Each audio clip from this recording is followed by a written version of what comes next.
Okay, quick review on the HP7520.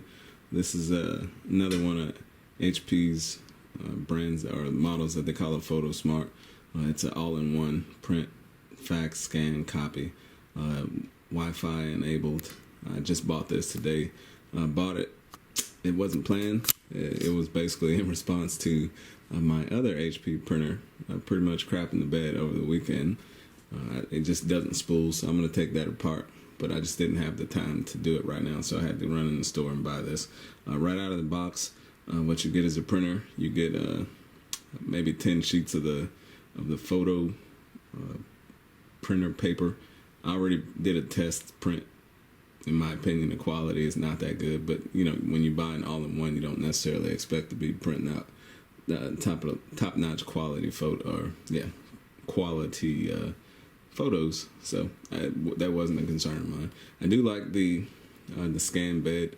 You can actually load documents in for the copier and or scanner, and it does not come with a USB. It does come with ink. And it does come with a RJ45 or a telephone cable, and that's about it. And once you take it out of the box, the first thing you're going to have to do is actually cut the printer on itself. It's on the screen right here to actually tell you everything you need to do. You need to remove all the blue tape and actually open it up and install the ink. I am using a printer, or the other printer that broke uses the same ink cartridges as this printer, so I simply thought I could save the brand new ink cartridges that came with this printer, and I basically swapped them out from the one that broke, and it wouldn't actually accept the printer cartridges. So if you are in a similar situation, if it does work, then good for you. It didn't work for me.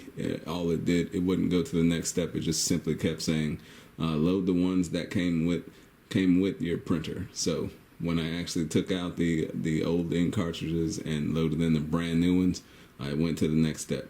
So from there, you'll be able to set up like the paper printing process. It'll take you through. You just follow the online or the on-screen steps. I'm sorry, and then you can load the disc. At that point, when you load the disc, once it'll ask you if you already have an IP address for this thing. And if you followed all the steps, you should be able to set up the IP if you're going to do wireless. If you're going to do the wire connection, you're going to have to provide your own USB cable. But most people would probably use the wireless thing. So just load in your password once you find your your SSID, I'm sorry, and then you should be good to go. Right now I'm doing basically a software update, and if you do or when you do load the CD, it's going to ask if you want to just use the data that's on the CD, or if you want to do it online or use the most up-to-date information from online. I chose to do the online portion.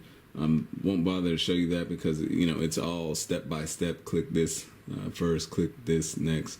I will tell you, if you do have an issue setting up the Wi-Fi, cut this thing off and cut it back on. I did have an issue with it picking up the WPS. I cut it off, cut it back on, and there's no issues after that. So you can see the footprint, or you can see the size. Probably somewhere around 2 feet by 2 feet total footprint. And this is where it's at right now. It's simply temporary. I wanted it really close to me. What I'm used to is actually setting it up with the USB connection first, and then you're able, once you do that, once you establish that connection, then you're able to go Wi-Fi from there. However, with this thing, I didn't have to do that at all. It took to Wi-Fi. You cut it on, you run the on-screen instructions, set up the Wi-Fi, go to Wi-Fi Wizard, and then you load the disk to get the software, and that's it. And I've already set up another computer just as such. So this is everything that comes in the box. Ink cartridges, those are the old ink cartridges that I had from my other printer, but you'll get a set in there. You'll get this telephone cable, you'll get some basic instructions that'll tell you what to do, but again, all that'll be on the screen. Some protectors, software manual setup, the bag that comes in, and then the box, and that's it. Okay, so you see your slots for your memory cards, USB if you have a camera or something that you want to plug directly into this. The feed tray for the paper is down here. That's how you access the paper.